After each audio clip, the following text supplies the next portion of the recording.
3 month में मुझे पहला मेरा शो मिला था। तो मुझे एक दो ही हैं जो कॉमेडी में मुझे पसंद है। डेफिनेटली अनुपमा शो किसने नहीं देखा होगा। ऑडिशन भी आया था इस शो के लिए, तो काव्या के लिए मुझे आया था। बहुत इंटरेस्टिंग लग रहा है क्योंकि ये मेरा पहला शो है जहाँ मैं कॉमेडी कर रही हूँ, और कॉमेडी करना ही अपने आप में एक जब मुझे ऑफर हुआ था ये फर्स्ट टाइम, मैंने साइन ही इसलिए किया था क्योंकि ये कॉमेडी है, क्योंकि मैंने ग्रे किया है, फुल वैम्प किया है, माइथो शोज किए हैं, हर टाइप के मैंने शोज किए हैं, लेकिन कॉमेडी अभी तक मैंने ट्राई तक नहीं किया है क्योंकि बोलते हैं ना कि लोगों को हंसाना बहुत मुश्किल है। एंड आई थिंक इसीलिए मुझे लगा था, और मैं तब से वेट कर रही थी, और मैंने 6 महीने का गैप भी इसीलिए लिया था कि मैं कुछ इंटरेस्टिंग देख रही थी।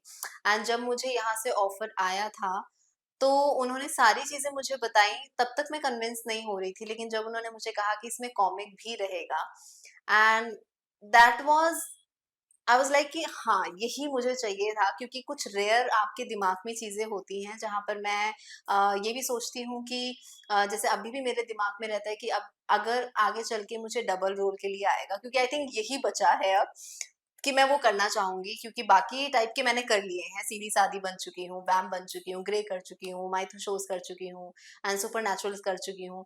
तो अब ये कॉमेडी भी जुड़ गया है मेरे साथ-साथ, एक नया कैरेक्टर। तो बहुत इंटरेस्टिंग, बहुत मज़ा आ रहा है, क्योंकि एक पंच लाइन आपको कहाँ देनी है और कहाँ नहीं देनी है।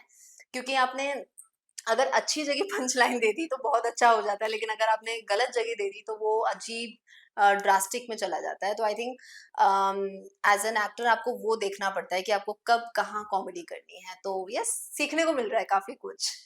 कौ- राजपाल यादव मुझे बहुत अच्छे लगते हैं। राजपाल यादव हो गए, उनके साथ मैंने एक ऐड किया था, तो he is a very nice guy. And Akshay Akshay sir भी बहुत अच्छे हैं। तो मुझे एक दो ही हैं जो कॉमेडी में मुझे पसंद है। चुप चुप के मैंने आई थिंक पता नहीं कितनी बार देखी होगी, आज भी देखती हूँ तो मेरी आज भी लाफ्टर मेरा कंट्रोल में नहीं रहता है। तो अमेजिंग। स्ट्रगल फेज में मैं इस चीज में मैं ये बोलूंगी कि एक तो मैं कुछ चीज़ों में मैं ब्लेस्ड रही हूँ, क्योंकि जब मैं मुंबई आई थी तो विद इन 3 मंथ में मुझे पहला मेरा शो मिला था, ये है मोहब्बतें। एंड वहाँ से मेरे करियर की शुरुआत हुई थी। एंड ड्यूरिंग सेम टाइम पे मैंने डायन भी साइन किया था, एंड विघ्नहर्ता गणेशा। तो मेरे लिए मैं कभी भी अपना स्ट्रगल नहीं बोलना चाहूंगी, क्योंकि वो मेरा स्ट्रगल था ही नहीं।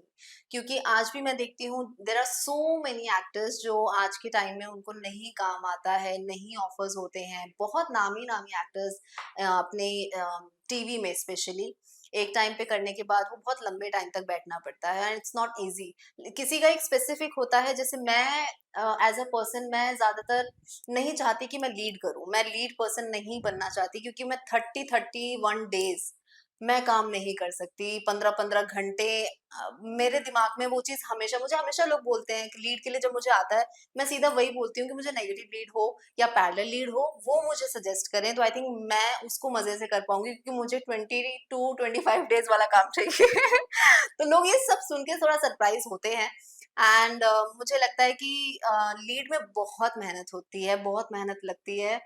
एंड आप बीमार हो, मैं बहुत जल्दी बीमार भी पड़ जाती हूँ, क्योंकि जब मैं ज़्यादा काम कर लेती हूँ तो जैसे जब मैंने नथ के टाइम नहीं, लेकिन हाँ, मैंने ये मोहब्बतें और जब मैं डायन एंड विघ्नहर्ता कर रही थी एट द सेम टाइम, तब मैं हॉस्पिटलाइज हुई थी फर्स्ट टाइम। तो मेरे पे वर्कलोड शायद ज़्यादा हो गया, जिस वजह से मैंने खाने-पीने का ध्यान नहीं दिया। तो ये चीज़ें मेरे अंदर हैं कि जब मैं काम करती हूँ तो मैं खाना-पीना थोड़ा-सा अवॉइड करती हूँ, और वो मेरा माइनस पॉइंट है जो नहीं होना चाहिए। आपकी हेल्थ भी बहुत इम्पोर्टेंट करती है। तो इसीलिए मैं हमेशा ऐसा कैरेक्टर देखती हूँ जिसमें 22 डेज़ के अराउंड आपका काम हो, और मैं अपनी लाइफ भी एन्जॉय कर पाऊँ और मैं काम भी कर पाऊँ जो मैं चाहती हूँ। हमारा शो जमुनिया है, रंग-भेद के ऊपर ही है, क्योंकि इतने सालों से मैंने फर्स्ट शो देखा था जब दैट वाज़ आई थिंक मैं स्कूल में थी, हाँ, स्कूल में थी जब पहला शो मैंने देखा था विदाई, जो कट प्रोडक्शन का है। एंड मुझे वो शो बहुत पसंद आया था, और उस टाइम से ही आई थिंक ये शोज़ इस टाइप के बनने भी लगे हैं। एंड मुझे अ, हमेशा मैं ये कहती हूँ कि रंग-भेद जो हम लोग की स्टोरी है, कि हमारे घर का नाम ही सफ़ेद महल है। वहाँ पर जब मैं फर्स्ट टाइम, मैंने एक स्टोरी बताती हूँ, मैंने काला धागा पहना था, ये तो अभी जस्ट पहना है बीच में, लेकिन इतना बड़ा मेरा काला धागा था महाकालेश्वर का। तो मैं वो पहनती हूँ, हमेशा पहनती थी, तो वहाँ पर मुझे फर्स्ट टाइम पे कहा कि आपको ये धागा रिमूव करना पड़ेगा। तो आई वाज़ लाइक कि पर क्यों ऐसा? तो मैं पहली बार देख रही हूँ कि कोई धागा उतरवा रहा है आपके हाथ से। तो मैंने बोला पर क्यों, ऐसा रीज़न क्या है? बोला स्टोरी का ही पर्पस है वो, कि आप काला आपकी बॉडी में कहीं कुछ दिखना ही नहीं चाहिए। क्योंकि हमारे घर का नाम भी सफेद महल है, तो आप रहोगे भी वैसे ही। आपके घर में, हमारे घर में मतलब काली चीज एक भी नहीं दिखनी चाहिए। हमारे घर में स्टोरी में था कि एक बार काली चीज दिख गई थी, कबूतर हमारे घर पे एक काला आ गया था। तो उस चक्कर में जो सर्वेंट लाया था उस तक को नौकरी से निकाल दिया। मतलब इतना ज्यादा रंग भेद के ऊपर है। एंड और ये सिर्फ स्टोरी के लिए नहीं, अपनी रियल लाइफ में भी है कि आप जनरली, चाहे आप लड़का हो या लड़की हो, आपको एक रंग जैसा आप बोल सकते हैं कि वो गोरा है तो आप उसको अटेंशन आप 100% दोगे, लेकिन जो सांवला है या काला है, आप उसको शायद देखना भी पसंद ना करो या देख के छोड़ दोगे। तो ये हम लोग की स्टोरी ही ये दर्शाता है कि आपको वो चीजें इग्नोर करके ही आपको सूरत पे ना करके सीरत देखनी चाहिए। आई थिंक सीरत ही आपको लॉन्ग लास्टिंग, या आपको एक अम, अच्छी चीज आपको, क्योंकि सूरत आप चाहे सर्जरी करा लोगे, स्किन वाइटनिंग, स्किन टाइटनिंग, आप जितना पैसा लगाना चाहते हो आप उतना सब कुछ करवा सकते हो, क्योंकि आजकल इतनी चीजें चल गई हैं कि आपका चेहरा भी बदल जाएगा। तो आई थिंक पर मुझे ऐसा लगता है कि आपकी सीरत बहुत इंपॉर्टेंट करती है, क्योंकि आपकी अगर चलो शादी कर भी लोगे आप किसी पसंदीदा लड़की से या लड़के से, लेकिन आपकी सीरत तो आपको आज नहीं तो कल आपको दिख जाएगी। एंड वहीं पे आपका डाउनफॉल शुरू हो जाएगा। बट अगर आप सांवले हो, काले हो, लेकिन अगर आपकी सीरत अच्छी है तो आपको आज नहीं तो कल उसको फिर आपसे प्यार हो जाता है, क्योंकि सीरत इम्पोर्टेंट है। लोग बोलते हैं कि नहीं है, या हामी भरते हैं। जब हम लोग की प्रेस कॉन्फ्रेंस हुई थी फर्स्ट डे लॉन्च के टाइम पे, तब भी उन लोगों ने ये सारी बातें हमारी वहां पर डिस्कस हुई थी बहुत डीपली, कि लोग नहीं मान रहे हैं, इसीलिए लोग आज तक ये टॉपिक चल रहा है। एंड आई थिंक ये समाज नहीं, मुझे ऐसा लगता है कि ये आपकी अपब्रिंगिंग ही ऐसी होती है। आपके माँ बाप आपको ऐसा सिखाते हैं कि अगर किसी की दो लड़कियां हैं, गोली गोरी है और एक काली है, तो गोरी को तो लोग बोलेंगे हाँ इसकी तो हो जाएगी शादी, इसके लिए कोई प्रॉब्लम नहीं आएगी, लेकिन हाँ जो काली है उसके लिए प्रॉब्लम आएगी, तो उसके लिए दहेज इकट्ठा करना पड़ेगा।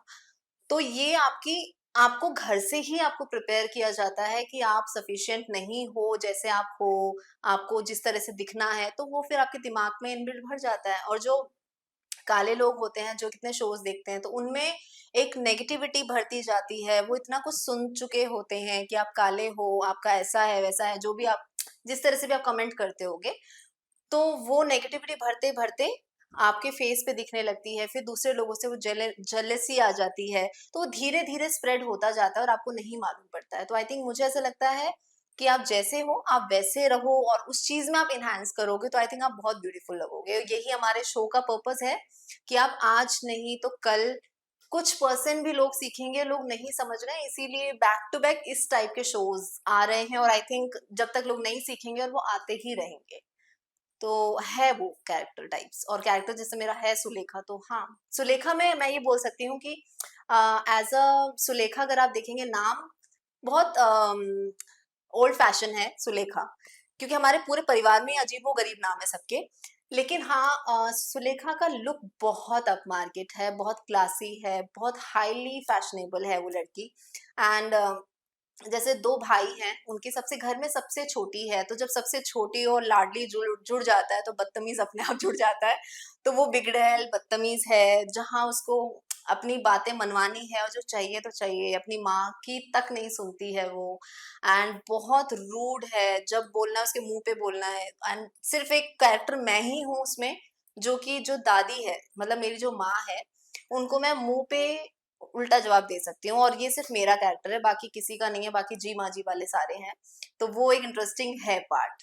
तो हाँ, डेफिनेटली अनुपमा शो किसने नहीं देखा होगा। आई थिंक जब फर्स्ट टाइम मुझे ऑडिशन भी आया था इस शो के लिए, जो कौन प्ले कर रही थी, जो बलराज की ऑपोजिट वाइफ जो उनका प्ले कर रही थी, काव्या। काव्या। तो काव्या के लिए मुझे आया था, बट मेरी एज उस टाइम थोड़ी छोटी लग रही थी, तो मैं नहीं हो पाई। लेकिन चलो वो आया, वही बहुत बड़ी बात है।